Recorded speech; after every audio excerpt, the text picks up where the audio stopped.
The island of Sodor is surrounded by beautiful blue sea. It has fields of green and sandy yellow beaches.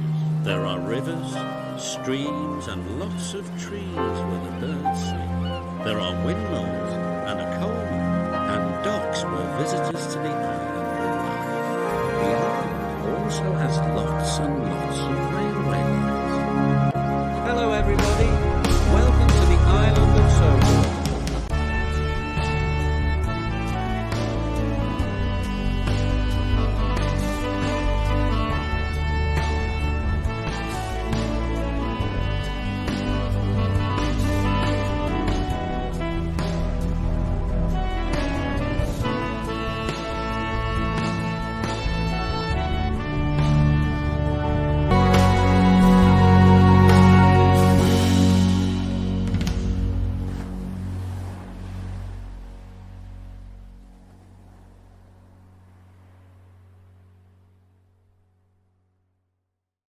Story 4. Florence's Fall. Minnie was true to her word. Despite her feelings on the matter, she continued to act as Princess's banker. The two engines did the job with as little contact as possible, only exchanging in special whistles during the entire process. They managed well, but that was until one fateful day. Minnie wasn't feeling well. No matter what her crew tried, they struggled to build a decent head of steam. "It's alright, I'll manage," she said bravely, but her crew weren't so sure. Later, Minnie was helping Princess up the hill as usual. At first all was normal, but halfway up, Minnie could feel herself growing tired. She tried her best to keep up with the train, but she kept slipping behind. Princess could feel the weight of all of the trucks behind her, and was growing suspicious. "What is that old clanker doing back there?" she snapped crossly. Minnie did her best to keep up, but the gap between her and the freight van kept on widening. Her driver applied more steam, and her fireman shoveled in more coal for dear life, but it did no good. No sooner had they caught up, they would slip further back. "I can't do it, I can't do it," Minnie cried. "I must do it, I must do it," Princess huffed. She was using every ounce of strength to move the train alone, but she was beginning to slow as they approached the top. This was the chance Minnie needed. She hurried forwards, buffered onto the back of the train, and was finally able to push Princess up and over the hill. The train reached the top, and Princess came to a stop so her driver and fireman could set down the truck's brakes, while our guard spoke to Minnie's crew about what had happened. He came back to Princess's cab to relay the information.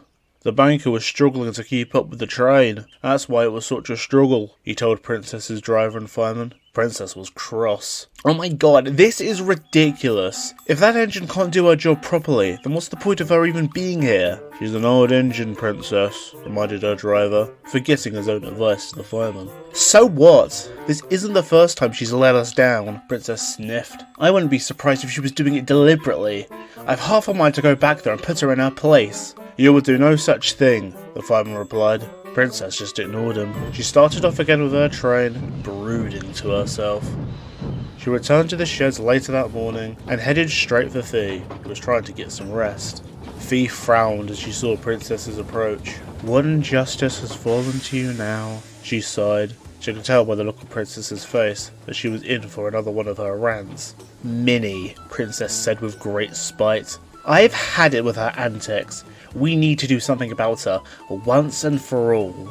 "Is that so?" he asked. "Like, what exactly?" "It's simple," Princess beamed. "I thought about it on my way home," and she lowered her voice so her crew wouldn't hear. "Tomorrow when she banks me up the hill, I'm going to drop steam, so Minnie has the weight of the entire train instead. Then she'll finally understand what I have to deal with. Maybe she'll show some respect and not delay my train, and actually do her job." Fee looked at her as if she'd gone mad. It sounds like a really bad idea," she said at last. "Well, I must do something," Princess insisted. "That teapot thinks that just because she's old and has seen it all, it means she can—" All right, Fee interrupted. "Whatever, just do what you need to do." "Oh, I can't do all of this alone," Princess said with a sly grin. "I'll need you to do a little something for me as well." Fee raised an eyebrow. She didn't like the sound of that. "Like what?" she asked hesitantly. "Oh, I'm thinking of, adding a few extra vans to the train, just to really hammer in the point." The Flying Kipper is always in need of new vans anyways. I was wondering if you could do me a favour and go fetch me a few. What? Why can't you just do it yourself? Last time I went and asked a van for help, things didn't exactly go my way. Princess answered, remembering that loony luggage van. But you're a goods engine, right? You know the trucks and the trucks know you. Just go have a look around, find a couple and take them to the harbour. I'll make sure to add them to my train tomorrow morning. Fee wasn't sure, but Princess was beginning to grow impatient. Come on, she snorted. Don't act so scared. We're Vulcan engines, right? We're basically sisters and we look out for each other. Do it, Fee. Do it for me. Fee sighed. She couldn't believe that she was actually going along with this. Meanwhile, Minnie was being checked over by her crew, while Florence sat nearby taking on water. Minnie's driver's face looked grim. It's not looking good, girl. I think it's best we arrange for you to go to the works. Minnie was anxious about her work. Well, who's going to cover for me? She asked. I can, Puppet, Florence smiled. I don't mind the extra work, and I'm always here to help you out. Are you sure? Minnie asked. You'll have to push that old princess up the hill, and the Flying Kipper can be very heavy. I've handled worse, Florence said with spirit. Besides, you're my sister. It's my duty to help you out. Minnie smiled in thanks. She was happy she could always rely on Florence. Back at Tidmouth, Fee was making her way through the yards. It hadn't been that long since the big engines all made the move over from Vickerstown, but Fee had managed to become quite familiar with the layout of the yards. Not having an actual pilot engine would do that, so she knew exactly where she could find some spare trucks. Sitting in a siding out of the way were 3 old vans. So old in fact, one of them had WNS written on its sides. Fee's driver coupled her up and Fee began to move the old trucks towards the harbour. Are you sure about this, old girl? Her driver asked. Why would the Fat Controller want us to move such old vans to the harbour? Princess keeps on moaning about her train's popularity. My guess is that more fishermen are coming in tomorrow, and they'll need all the trucks that they can get, Fee lied. She hated not being honest with her driver, but she didn't want to get caught. Oh well, her driver replied. It's good of you to help out. I know the others might not always have the nicest things to say about you, but I do believe that you're a good engine at heart. That's why I named you after my missus, you know. Right, Fee answered sheepishly. She shunted the vans into a small wooden shed on the quay, then hurried away before anyone could see her. Later that evening, Princess returned to the yards earlier than usual, so she could get some rest before her early start. On her way to the sheds, she passed Fee. Has it all been sorted out? She asked. Yeah, Fee whispered back. You'll find the vans in a small wooden shed. They shouldn't be hard to mess. Thank you, Princess grinned, and she puffed away to the sheds to sleep. As she slept, she had a very strange dream. In her dream, she was banking a trainload of fish vans up a very steep hill. On closer inspection, she quickly realised it was none other than Gordon's Hill. Princess pushed and puffed onto the train as hard as she could, but the train was very, very heavy. Suddenly, she heard the sound of a loud clunk, and the vans began to push her backwards down the hill. Princess applied her brakes, but it did no good. They were useless against the heavy trucks. As she reached the bottom of the hill, Princess felt her back wheels leave the rails, and she began to tumble backwards down the hillside, and then, she woke up with a jolt. It was the middle of the night now. All the other engines had returned to the sheds, and were now fast asleep. Princess gasped, trying to get her breath back. While it had all been a dream, she still felt very rattled indeed. When the firelighter arrived, he was surprised to see Princess was wide awake. Hello? He called to her. Princess said nothing. She was looking out of the shed door windows. She knew that soon it would be time for her to take the Flying Kipper, but she didn't want to. Not after all that. The firelighter attempted to light Princess's fire, but it didn't want to cooperate. No sooner had he been able to build up a decent fire, it quickly burnt itself out. The firelighter grew frustrated. He turned to the engine next to Princess, Fee, who was fast asleep and none the wiser. He jumped down from Princess's cab and lit Fee's fire instead. Sure enough, the fire was soon burning brightly and making steam. The firelighter jumped down and decided that he would wait for Princess's crew to arrive, tell them about the change of plan. Fee was very confused when she woke up later that morning and found that she not only had steam up, but Princess's driver and fireman were in her cab. What's happening? She yawned. Princess's fireman walked around to the front of Fee and placed the express head code on her lamp irons. We're taking you out this morning, he told Fee. There's a problem with 98462, so you'll need to take the Kipper instead. Fee looked over at Princess, who was still awake.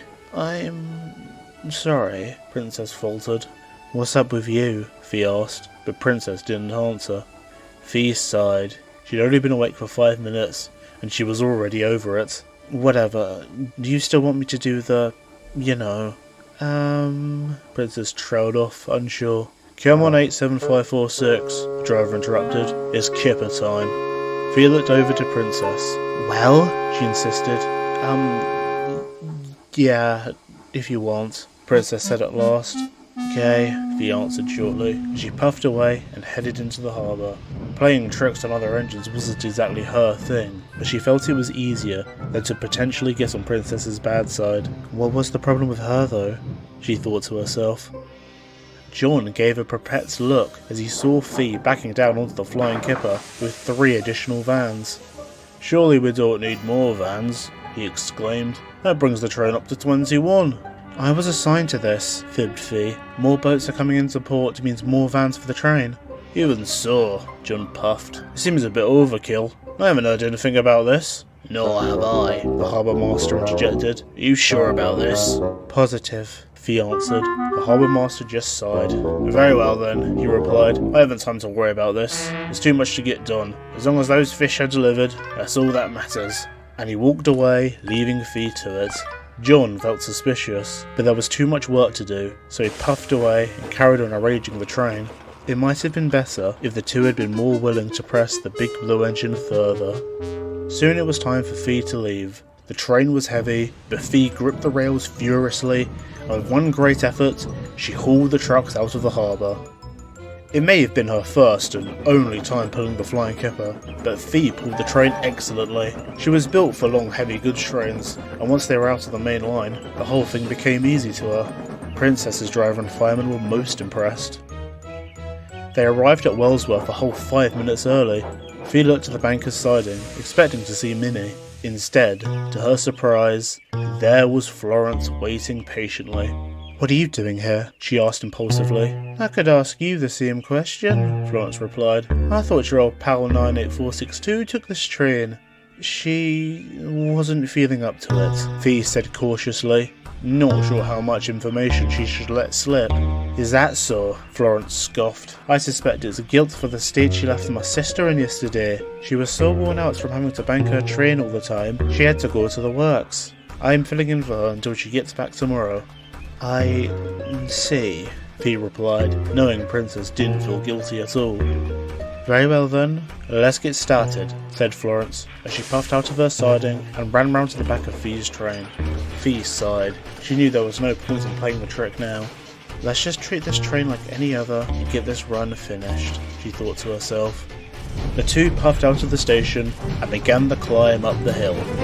The flying Kipper was very heavy tonight. The weight of all 21 vans dragged behind Fee. Florence felt less like she was pushing the train, and more like it was pushing her. She was pushing and puffing with all her might. We must do it, she huffed loudly. We will do it, Fee snorted at the front. The noise of the two engines echoed everywhere. The vans grumbled and groaned between them. We can't do it! We won't do it! They cried. The old W&S van was the loudest of all. He made a fuss greater than anyone else. I can't go on! I won't go on! He shrieked. And then it happened. I won't go! And just like that, a coupling between it and the first two trucks broke. Fee darted forward suddenly, with only 2 vans. She was most surprised. What's happening? She cried. The remaining 19 vans all surged backwards right into Florence. Florence applied her brakes as hard as she could, but the long train pushed against her, down the hill. She then tried to push them back, but that didn't work either. They were quickly approaching the bend at the bottom. Florence's driver fought for control, but there was nothing he could do. Thinking quickly, he grabbed a hold of the fireman, and the two men jumped for it, landing in a bush. Florence, meanwhile, was left on her own. There was nothing she could do. The accident was unavoidable.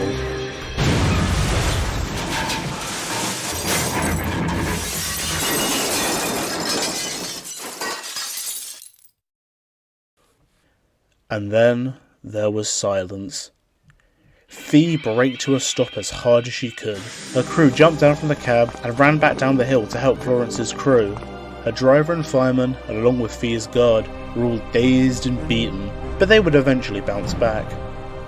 The same could not be said for good old Florence. The mess was awful. Vans were all in a heap. Many of them had been battered and broken beyond repair. Kippers had been thrown all over the place. The hill was practically covered in them. Florence was not visible from the line side. No doubt she had fallen down the embankment and was buried under a pile of vans. Fee stood at the top of the hill, completely still. She felt as if the water in her boiler would freeze over. She couldn't actually see the mess from where she was standing, but she wouldn't dare look behind her and face what she had done. Edward soon arrived with Judy, Jerome, and the Fat Controller. The two cranes quickly got to work cleaning up the mess, while the Fat Controller stood nearby and watched the whole operation. It wasn't long until Florence was uncovered. Judy and Jerome picked her up together, and they carefully lowered her down into a flatbed. She was in a sorry state. Her boiler and tanks were battered and dented all over, bits and pieces were completely missing, and her cab had been completely smashed in. The cranes remained respectfully silent as Edward was coupled onto the flatbed and took Florence away to the works. Fee was at Maron. She was shunted there until the rescue operation had been completed. She heard Edward coming in and tried her best to look away, but as he puffed past with what was left of Florence, Fee couldn't help herself. She peeked, and she immediately wished she hadn't.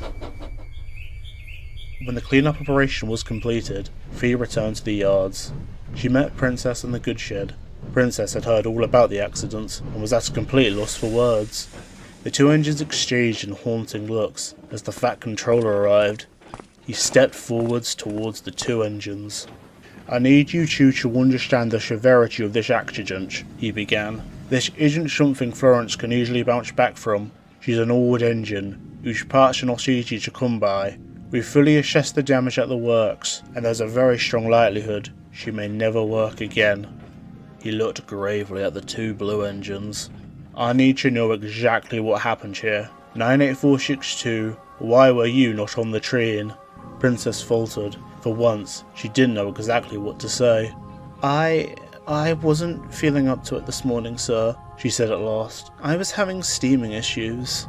"Is that sure?" the Fat Controller pondered. He then turned his attention to Fee. "7546, why did you add extra vans to the Flying Kipper? You told both your driver and the Harbour Master that I approved it.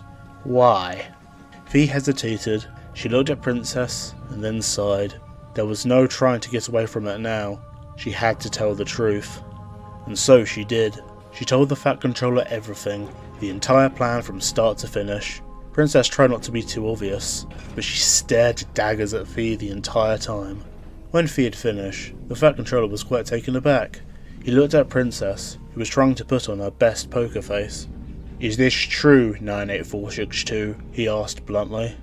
Fee sat in a suspenseful silence, waiting for her sister to respond. Princess swallowed, then spoke carefully.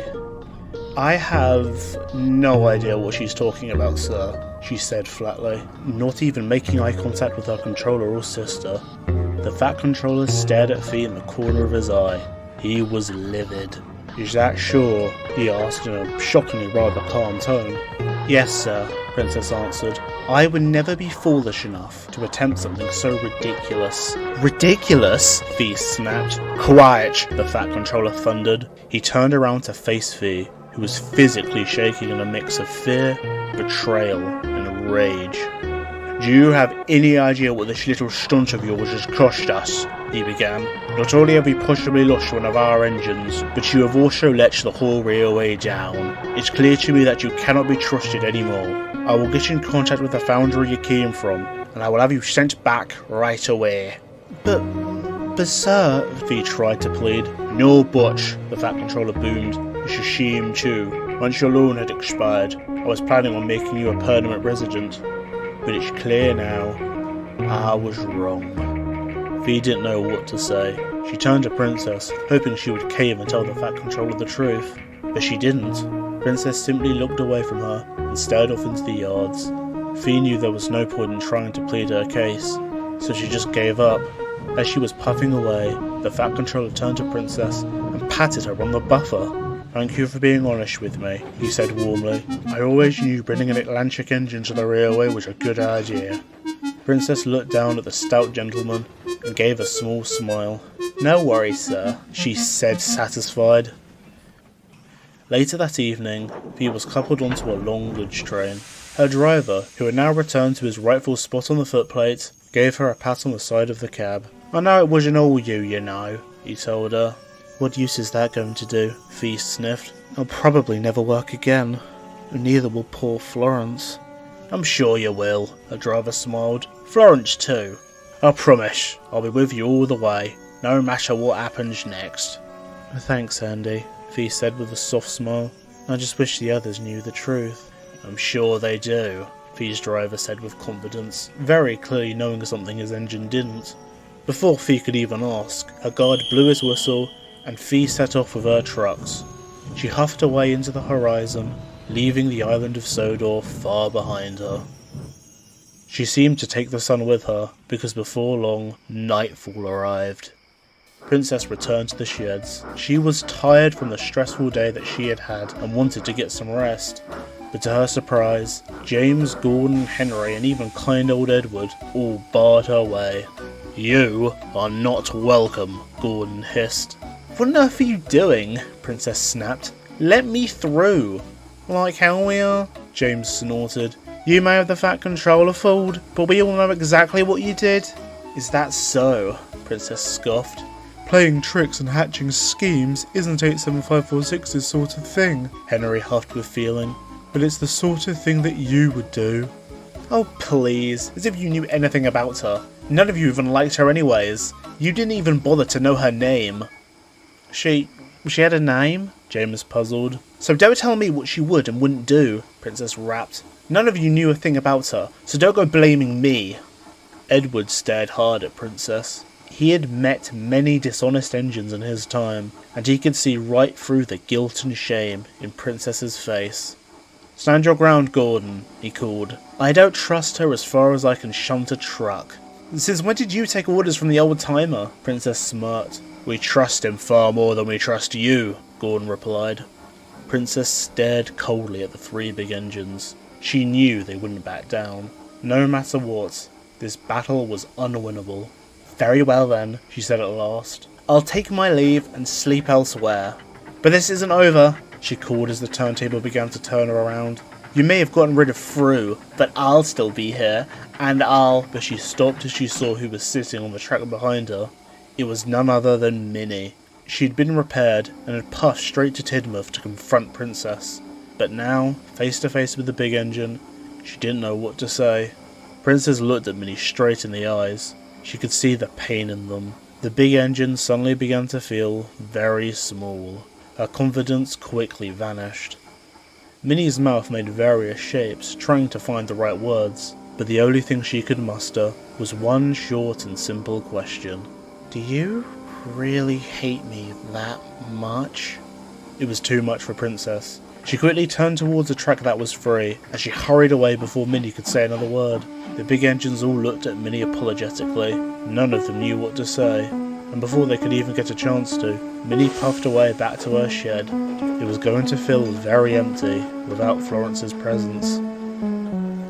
John had not long returned to his own shed and was trying to doze off, but he woke up suddenly as he heard the sound of an engine approaching.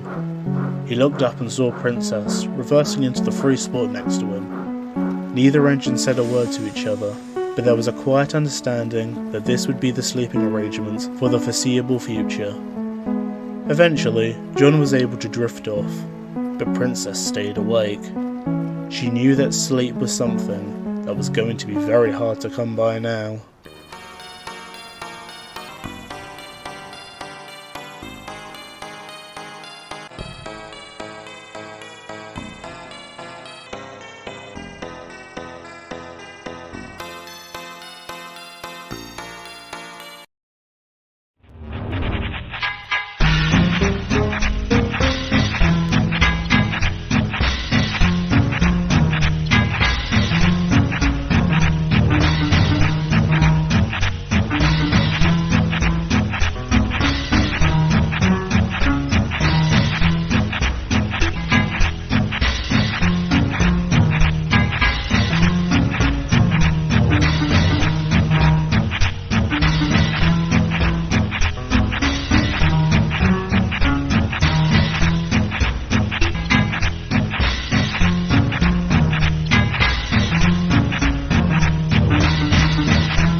They'll be happy to know that as you saw me go, I was singing this song. We'll meet again, don't know where, don't know when, but I know we'll meet again some sunny day.